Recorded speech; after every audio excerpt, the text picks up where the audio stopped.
Welcome to the Water Street Church Midweek Message. I'm Elbert van Donkersgoed. It's not hard to find 50-plus references by Old Testament authors to Jesus' birth, ministry, death, or resurrection. Thus, the author of the book of Hebrews could start his book with a one-phrase reminder to the early believers in the way, to those who would soon be called Christians. In the past, God spoke to our ancestors through the prophets at many times and in various ways. But the author immediately leaves the long ago past experiences of the people of God to focus on the happenings of the immediate past. But in these last days, he, that is God, has spoken to us by his Son. There follow 10 chapters authenticating that Jesus Christ was the Messiah, as promised by those many messages that God sent to the ancestors. 10 chapters? Just a few years after Jesus worked miracles, cast out demons, healed the sick, and preached to thousands from hillsides and fishing boats, the author needs chapter upon chapter to urge the Jews of his day to keep the faith, to resist falling back on the old covenant of the law and the prophets, because Jesus Christ's sacrifice was superior, was much greater than the temple sacrifices. The dilemma faced by the author was very real. God had promised the Jews a Messiah again and again. The Messiah legend, the one that emerged from their forebears' retelling of God's messages, presumed a warrior, trailblazer, blessed by God and capable of driving the occupying Romans out of Palestine.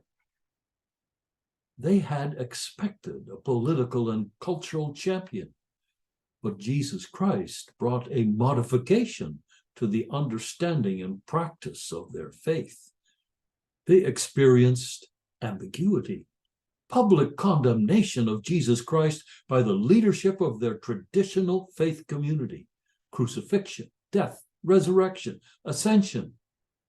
And to quote the writer of Hebrews, I will put my laws in their minds and write them on their hearts.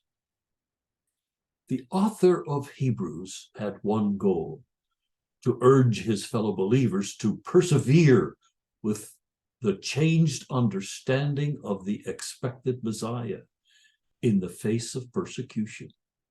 God's message about the anticipated Messiah had not changed.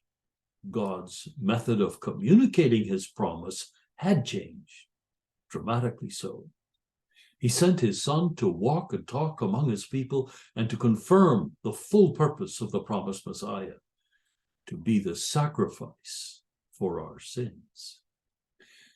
The author of Hebrews knows that the dramatic events, the changes within the faith community, were causing much tension among his fellow believers, but he honors the past as he points to a changed future. He dedicated all of chapter 11 to commending the faith of the ancients, specifically naming 17 and highlighting their accomplishments, as in verse 23.